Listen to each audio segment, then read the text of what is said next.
മഹാകവി കാളിദാസൻ്റെ രഘുവംശം എന്ന മഹാകാവ്യത്തിലേക്ക് ഏവർക്കും സ്വാഗതം. 1 മുതൽ 8 വരെയുള്ള ശ്ലോകങ്ങളിലായി താൻ എന്തുകൊണ്ട് വർണ്ണിക്കുവാൻ ബുദ്ധിമുട്ടുള്ള രഘുവംശത്തെ പറ്റിയുള്ള ഈ മഹാകാവ്യരചനയ്ക്ക് തുനിയുന്നുവെന്നും അതുപോലെ തന്നെ രഘുവംശത്തിലെ രാജാക്കന്മാർ എപ്രകാരമുള്ളവരായിരുന്നുവെന്നും വായനക്കാരെ കാളിദാസൻ ബോധിപ്പിക്കുന്നു. 9 മുതൽ 15 വരെയുള്ള ശ്ലോകങ്ങൾ ഈ വീഡിയോയിൽ കാണാം.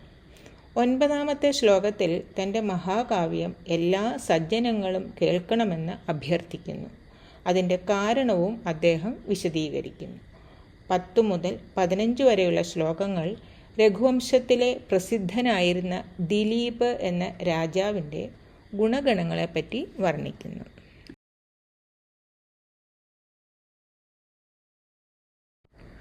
9-ാമത്തെ ശ്ലോകം. തം സന്തശ്രോതുമർഹന്തി സദസദ്വ്യക്തിഹേതവഃ ഹേംനഃ സംലക്ഷ്യത്തെ ഹ്യഗ്നൗ വിശുദ്ധിശ്യാമികാപിവ.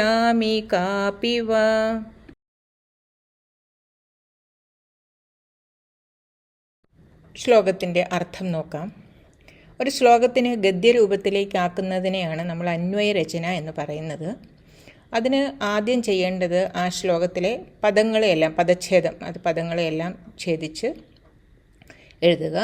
അതിനുശേഷം അതിലെ ക്രിയാപദങ്ങൾ നോക്കിയെടുക്കുക. ഈ ശ്ലോകത്തിലെ 2 ക്രിയാപദങ്ങളാണുള്ളത്. അർഹന്തി, സംലക്ഷ്യത്തെ.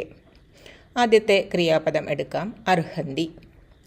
അത് ബഹുവചനമാണ്. അതുകൊണ്ട് തന്നെ ആ ക്രിയയുടെ കർത്താവ് അതും ബഹുവചനമായിരിക്കും. ചോദ്യം ചോദിക്കാം. എന്തിന് അർഹന്തി? ശ്രോതും, കേൾക്കുവാൻ അർഹരാണ്. ഇവിടെ ഒരു അപേക്ഷാ രൂപത്തിലായതുകൊണ്ടാണ് വ്യാഖ്യാതാവ് കേൾക്കുമാറാകണം എന്ന് പറഞ്ഞിരിക്കുന്നത്. ആര് കേൾക്കുമാറാകണം? ആര് എന്ന് ചോദിച്ചാൽ ഉത്തരം പ്രഥമ വിഭക്തിയിലായിരിക്കണമല്ലോ. സന്തഹ, സജ്ജനങ്ങൾ, ഇത് ബഹുവചനമാണ്. അടുത്തത് സദസദ് വ്യക്തി ഹേതവഃ. സത് അസത് വ്യക്തി ഹേതവഃ. അത് സന്തഹ എന്ന ശബ്ദത്തിൻ്റെ വിശേഷണമാണ്. കാരണം വിശേഷണ വിശേഷ്യങ്ങൾക്ക് ഒരേ വചനം, ലിംഗം, വിഭക്തിയാവും ഉണ്ടാവുക. രണ്ടും പ്രഥമ വിഭക്തിയിലാണ്. അതുകൊണ്ട് തന്നെ സദസദ് വ്യക്തി ഹേതവഃ സന്തഹ എന്ന് പറഞ്ഞാൽ നല്ലതും ചീത്തയും വെളിവാക്കുവാൻ കഴിവുള്ള സജ്ജനങ്ങൾ കേൾക്കുമാറാകണം. അടുത്ത ചോദ്യം ചോദിക്കാം. ഏതിനെ കേൾക്കുമാറാകണം? തം, അതിനെ. ഏതിനെ എന്ന് ചോദിച്ചാൽ ഉത്തരം ദ്വിതീയ വിഭക്തിയിലായിരിക്കും. അപ്പോൾ അതിനെ, ഏതിനെന്ന് ചോദിച്ചാൽ ഞാൻ വർണ്ണിക്കുന്ന രഘുവംശത്തെ. അപ്പോൾ കാളിദാസൻ ഒരപേക്ഷയാണ്. ഞാൻ വർണ്ണിക്കുന്ന രഘുവംശത്തെ നല്ലതും ചീത്തയും വെളിവാക്കുവാൻ കഴിവുള്ള സജ്ജനങ്ങൾ കേൾക്കുമാറാകണം. എന്തുകൊണ്ട് എന്ന് അടുത്തത് പറയുന്നു. അടുത്ത ക്രിയാപദം എടുക്കാം. സംലക്ഷ്യതേ, കാണപ്പെടുന്നു. എവിടെ കാണപ്പെടുന്നു? അഗ്നൗ. എവിടെ എന്ന് ചോദിക്കാൻ കാരണം അഗ്നൗ എന്നത് അഗ്നി എന്ന ശബ്ദത്തിൻ്റെ സപ്തമി ഏകവചനമാണ്. തീയിൽ കാണപ്പെടുന്നു. ഇവിടെ ഹി എന്നത് അവ്യയമാണ്. അത് അതിൻ്റെ ഇടയിൽ കൊടുത്തിരിക്കുന്നത് കൊണ്ട് തീയിലാണല്ലോ കാണപ്പെടുക. എന്ത് തീയിൽ കാണപ്പെടുന്നു? അല്ലെങ്കിൽ ഏത് തീയിൽ കാണപ്പെടുന്നു? വിശുദ്ധി ശ്യാമിക അപി വ. വിശുദ്ധിയാകട്ടെ കറയാകട്ടെ തീയിലാണല്ലോ കാണപ്പെടുക. അടുത്ത ചോദ്യം ചോദിക്കാം. എന്തിൻ്റെ വിശുദ്ധി? എന്തിൻ്റെ എന്ന് ചോദിച്ചാൽ ഉത്തരം ഷഷ്ടിയിലായിരിക്കണം. ഹേംനഹ. ഹേംനഹ എന്ന് പറഞ്ഞാൽ ഹേമൻ എന്ന ശബ്ദത്തിൻ്റെ അർത്ഥം സ്വർണം. ഹേമൻ എന്ന ശബ്ദത്തിൻ്റെ ഷഷ്ടി ഏകവചനമാണ് ഹേംനഹ. അപ്പോൾ സ്വർണത്തിൻ്റെ വിശുദ്ധിയാകട്ടെ കറയാകട്ടെ തീയിലാണല്ലോ കാണപ്പെടുക. അപ്പോൾ കാളിദാസൻ പറയുന്നു, സ്വർണത്തിൻ്റെ പരിശുദ്ധി അഗ്നിയിൽ വെച്ച് ഉരുക്കിയാണ് അറിയുക. എന്തെങ്കിലും താഴ്ന്ന ലോഹങ്ങൾ അതിൽ കലർന്നിട്ടുണ്ടെങ്കിൽ അത് കറുപ്പ് കളറിൽ നമ്മൾക്കതിൽ കാണാൻ സാധിക്കും. അതേപോലെ അദ്ദേഹത്തിൻ്റെ മഹാകാവ്യത്തിൻ്റെ ശുദ്ധി നല്ലതും ചീത്തയും തിരിച്ചറിയുവാൻ കഴിവുള്ളവരായ സജ്ജനങ്ങൾ കേട്ടിട്ട് അതിനെ വെളിവാക്കണം, അല്ലെങ്കിൽ അതിനെപ്പറ്റി പറയണം എന്ന് അദ്ദേഹം അപേക്ഷിക്കുന്നു.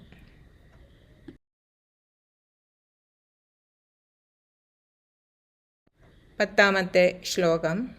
വൈവസ്വതോ മനുർനാമ മാനനീയോ മനീഷിണാം ആസീന്മഹീക്ഷിതാമാദ്യഃ പ്രണവശ്ഛന്ദസാമിവ.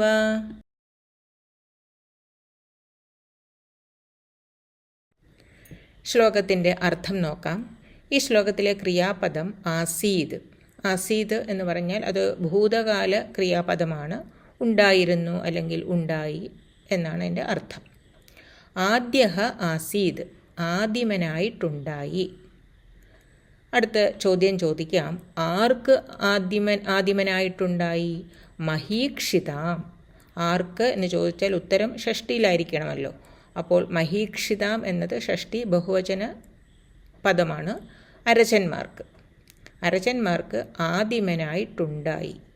അടുത്ത ചോദ്യം. ഏതുപോലെ? പ്രണവഃ ഇവ, ഓങ്കാരമെന്ന പോലെ. ഓങ്കാരമാണല്ലോ പ്രണവമന്ത്രം എന്ന് പറയുന്നത്. പ്രണവഃ ഇവ. ആർക്ക് പ്രണവഃ ഇവ? ഛന്ദസാം. ഈ ഛന്ദസാം എന്ന് പറയുന്നത് ഷഷ്ടി ബഹുവചനമാണ്. അപ്പോൾ വേദങ്ങൾക്ക് ഓങ്കാരമെന്ന പോലെ അരചന്മാർക്ക് ആദിമനായിട്ടുണ്ടായി.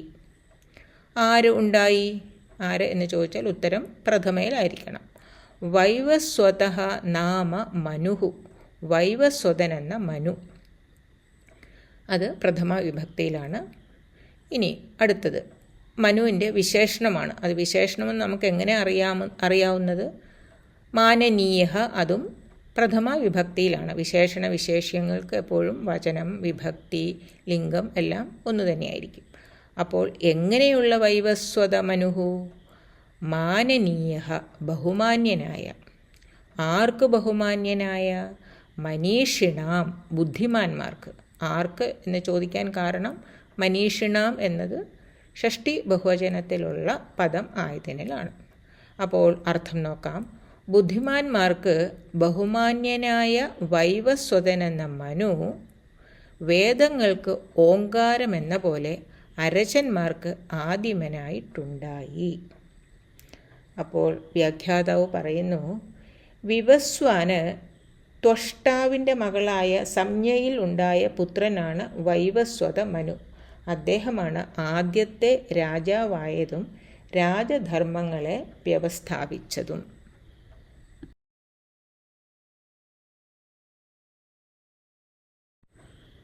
11-ാമത്തെ ശ്ലോകം. തദന്വയേ ശുദ്ധിമതി പ്രസൂതശുദ്ധിമത്തരഃ ദിലീപ ഇതി രാജേന്ദുരിന്ദുഃ ക്ഷീരനിധാവിവ.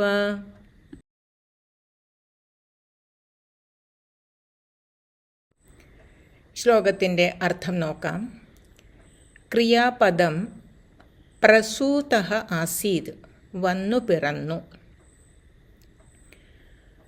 ഏതുപോലെ വന്നു പിറന്നു? ഇന്ദുഹു ഇവ, ചന്ദ്രൻ എന്ന പോലെ. എവിടെ വന്നു പിറന്നു?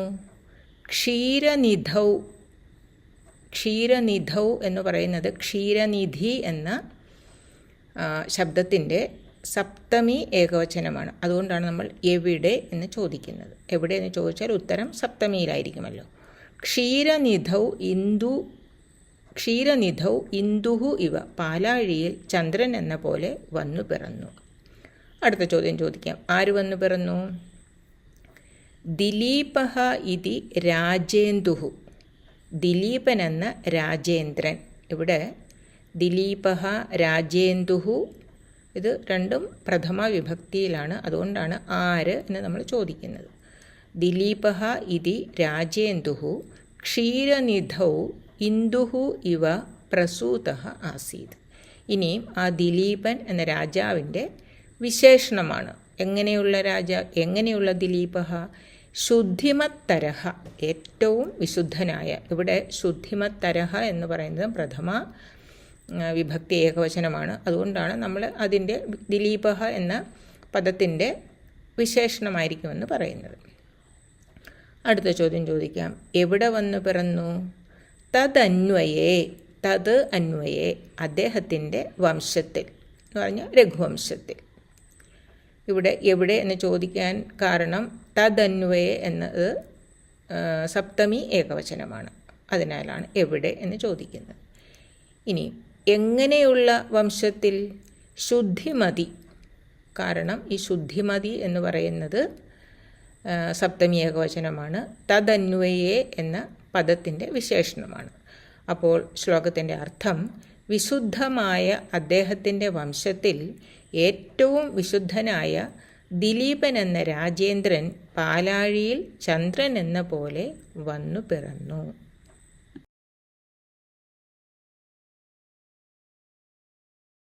പന്ത്രണ്ടാമത്തെ ശ്ലോകം. വ്യൂഢോരസ്കോ വൃഷസ്കന്ധഃ സാലപ്രാംശുർമഹാഭുജഃ ആത്മകർമ്മക്ഷമം ദേഹം ക്ഷാത്രോ ധർമ്മ ഇവാശ്രിതഃ.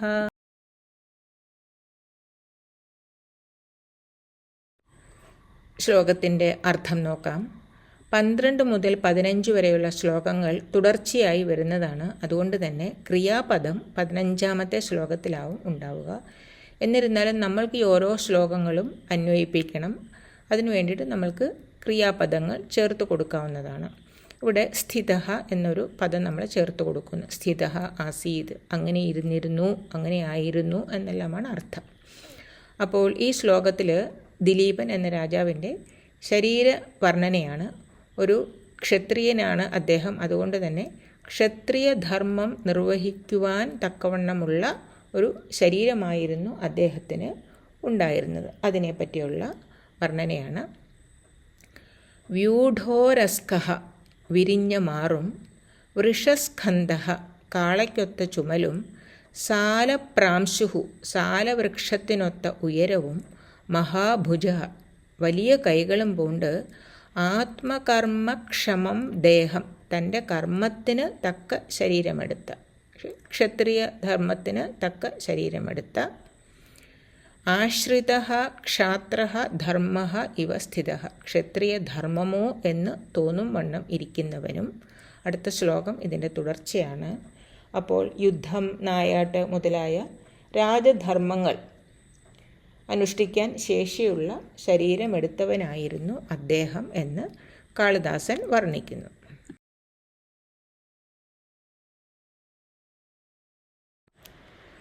13ാമത്തെ ശ്ലോകം.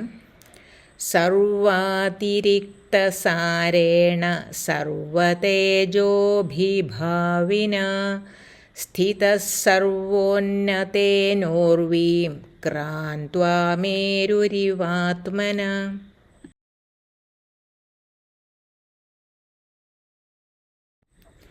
ശ്ലോകത്തിൻ്റെ അർത്ഥം നോക്കാം.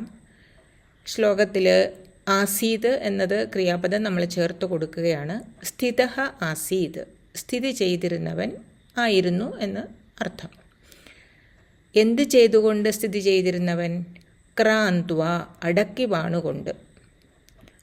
വാണുകൊണ്ട് സ്ഥിതി ചെയ്തിരുന്നവൻ ആയിരുന്നു. ദിലീപ രാജാവിനെ പറ്റിയുള്ള വിശേഷണം തന്നെയാണ്. ആരെ അടക്കി വാണുകൊണ്ട്? ഉർവീം ഭൂമിയെ. ആരെ എന്ന് ചോദിക്കാൻ കാരണം അതിൻ്റെ ഉത്തരം ദ്വിതീയ വിഭക്തിയിലായിരിക്കും. ഉർവീം എന്നത് ദ്വിതീയ വിഭക്തിയിലുള്ള പദം ആണ്. ആരാൽ ഭൂമിയെ അടക്കി വാണുകൊണ്ട്? ഉടൽ കൊണ്ട്, ശരീരം കൊണ്ട്, അദ്ദേഹത്തിൻ്റെ ശരീരം കൊണ്ട് ഭൂമിയെ അടക്കി വാണുകൊണ്ട് സ്ഥിതി ചെയ്തിരുന്നവൻ ആയിരുന്നു. ഇനിയും ആ ഉടൽ എന്ന പദത്തിൻ്റെ അഥവാ ആത്മന എന്ന പദത്തിൻ്റെ വിശേഷണങ്ങളാണ് പുറകിലോട്ട് വരുന്ന പദങ്ങളെല്ലാം തന്നെയും. എങ്ങനെയുള്ള ആത്മന അല്ലെങ്കിൽ എങ്ങനെയുള്ള ഉടൽ കൊണ്ട് എന്ന് ചോദിച്ചാൽ സർവോന്നതേന എല്ലാറ്റിലും വെച്ച് മേന്മയുള്ളതുമായ. സർവോന്നതേന എന്നതും തൃതീയ വിഭക്തിയിലുള്ള പദമാണ്. അതുകൊണ്ട് തന്നെയാണ് ആത്മന എന്ന പദത്തിൻ്റെ വിശേഷണമെന്ന് നമ്മൾ പറയുന്നത്. ഇനിയും അടുത്തത് എങ്ങനെയുള്ളതായിരുന്നു? അതേ വിശേഷണമാണ്. സർവ തേജോഭിഭാവിന എല്ലാ തേജസ്സുകളെയും കെടുത്തുന്നതും. എന്നുവെച്ചാൽ മറ്റെല്ലാ തേജസ്സുകളെയും കെടുത്താൻ തക്കവണ്ണമുള്ള തേജസ്സുള്ള വ്യക്തിയായിരുന്നു എന്നർത്ഥം. സർവാതിരിക്ത സാരേണ എല്ലാറ്റിലും കവിഞ്ഞ കരുത്തുള്ളതും. അപ്പോൾ ഇതെല്ലാം തൃതീയ വിഭക്തിയിലുള്ള പദങ്ങളാണ്. സർവാതിരിക്തസാരേണ സർവതേജോഭിഭാവിന സർവോന്നതേന ആത്മന. അതാണ് ചേർന്ന് വരുമ്പോൾ അങ്ങനെയാണ് വരിക. അപ്പോൾ എല്ലാറ്റിലും കവിഞ്ഞ കരുത്തുള്ളതും എല്ലാ തേജസ്സുകളെയും കെടുത്തുന്നതും എല്ലാറ്റിലും വെച്ച് മേന്മയുള്ളതുമായ ഉടൽ കൊണ്ട് ഭൂമിയെ അടക്കി വാണുകൊണ്ട് സ്ഥിതി ചെയ്തിരുന്നവൻ ആയിരുന്നു. ഏതുപോലെ? മേരുഹു ഇവ, മഹാമേരുവെന്ന പോലെ. അപ്പോൾ ഇതെല്ലാം കൂടെ ചേർത്ത് വായിച്ച ശ്ലോകത്തിൻ്റെ അർത്ഥമായി, മഹാമേരുവെന്ന പോലെ എല്ലാറ്റിലും കവിഞ്ഞ കരുത്തുള്ളതും എല്ലാ തേജസ്സുകളെയും കെടുത്തുന്നതും എല്ലാറ്റിലും വെച്ച് മേന്മയുള്ളതുമായ ഉടൽ കൊണ്ട് ഭൂമിയെ അടക്കി വാണുകൊണ്ട് സ്ഥിതി ചെയ്തിരുന്നവനും. അടുത്ത ശ്ലോകം ഇതിൻ്റെ തുടർച്ചയാണ്.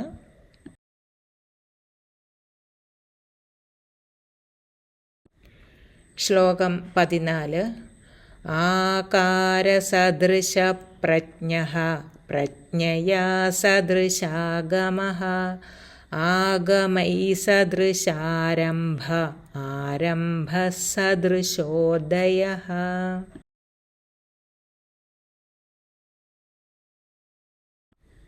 കഴിഞ്ഞ ശ്ലോകത്തിൽ അദ്ദേഹത്തിൻ്റെ ശരീരത്തിനെ പറ്റിയുള്ള വർണ്ണനയായിരുന്നു. ഈ ശ്ലോകത്തിൽ അദ്ദേഹത്തിൻ്റെ ബുദ്ധി, അതേപോലെയൊക്കെ ശാസ്ത്രജ്ഞാനം, അതേപോലെയൊക്കെ അദ്ദേഹത്തിൻ്റെ പ്രയത്നം, സമൃദ്ധി, അതിനെപ്പറ്റിയെല്ലാം വർണ്ണിക്കുന്നു. അപ്പോൾ ഈ ശ്ലോകത്തിലെ ക്രിയാപദം നമ്മൾ ചേർത്ത് കൊടുക്കുന്നു. ആസീത്, ആയിരുന്നു. എങ്ങനെയെല്ലാം ആയിരുന്നു എന്നത് വർണ്ണിക്കുന്നു. ആകാര സദൃശ പ്രജ്ഞഃ, ആകൃതിക്കൊത്ത ബുദ്ധിയോടും, പ്രജ്ഞയാ സദൃശാഗമഃ, ബുദ്ധിക്കൊത്ത ശാസ്ത്രജ്ഞാനത്തോടും. ആഗമഃ എന്നതുകൊണ്ട് ഉദ്ദേശിക്കുന്നത് ശാസ്ത്രജ്ഞാനം. ആഗമൈഹി സദൃശാരംഭഃ, ആ ശാസ്ത്രജ്ഞാനത്തിനൊത്ത ഉദ്യമത്തോടും, അറിവ് മാത്രമല്ല ആ അറിവിനൊത്ത പ്രയത്നത്തോടും. ആരംഭ സദൃശോദയഃ, ഉദ്യമത്തിനൊത്ത സമൃദ്ധിയോടു കൂടിയവനും. അടുത്ത ശ്ലോകം ഇതിൻ്റെ തുടർച്ചയാണ്.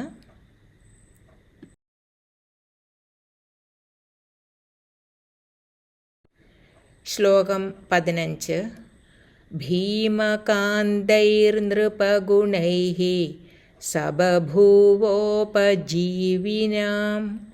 അദൃശ്യശ്ചാഭിഗമ്യശ്ച യാദോ രത്നൈരിവാർണവഃ.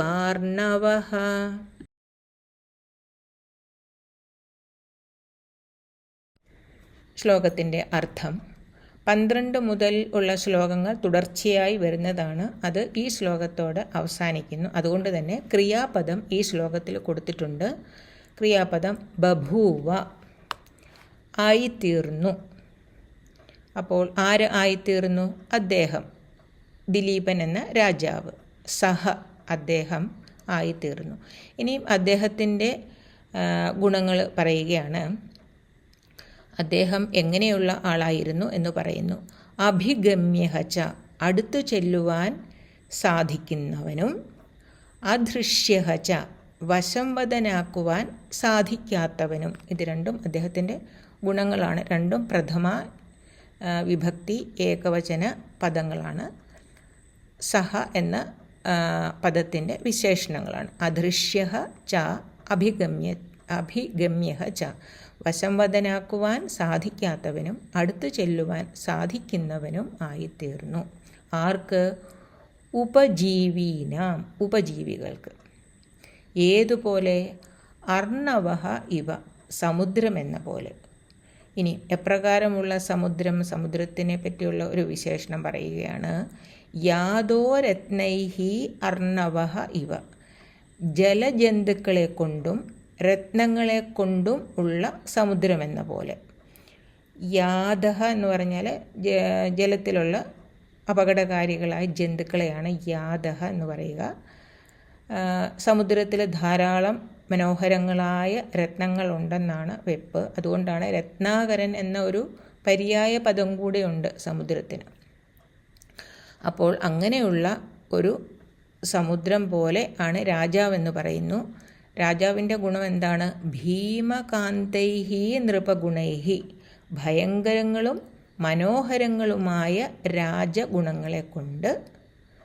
അപ്പോൾ അദ്ദേഹത്തിലുള്ള ഗുണങ്ങൾ ഒരേ സമയം ഭയങ്കരങ്ങളുമാണ് മനോഹരങ്ങളുമാണ്. ഏതുപോലൊക്കെ? സമുദ്രത്തിലുള്ള അപകടകാരികളായ ജലജന്തുക്കളും രത്നങ്ങളും ഉള്ളതുപോലെ എന്നർത്ഥം. ഒരു സമുദ്രത്തിൻ്റെ അടുത്ത് നമ്മൾക്ക് പോയി നിൽക്കുവാൻ സാധിക്കും. അതുപോലെ അദ്ദേഹത്തിൻ്റെ അടുത്ത് ചെല്ലുവാൻ സാധിച്ചിരുന്നു. സമുദ്രത്തിൽ രത്നങ്ങളുണ്ട് എന്ന് കരുതിയിട്ട് ആരും സമുദ്രത്തിലേക്ക് എടുത്ത് ചാടില്ലല്ലോ. കാരണം അതേസമയം അതിൽ അപകടകാരികളായിട്ടുള്ള ജന്തുക്കൾ ഉണ്ടെന്ന് നമ്മൾക്കറിയാം. അതേപോലൊക്കെ ആ രാജാവിൻ്റെ അടുത്ത് ചെല്ലുവാൻ സാധിച്ചിരുന്നു. മനോഹരങ്ങളായ ഗുണങ്ങൾ അദ്ദേഹത്തിനുണ്ടായിരുന്നു. പക്ഷേ അതേസമയം ആർക്കും വശംവദനാക്കുവാൻ സാധിക്കാത്തവനും ആയിരുന്നു എന്നർത്ഥം.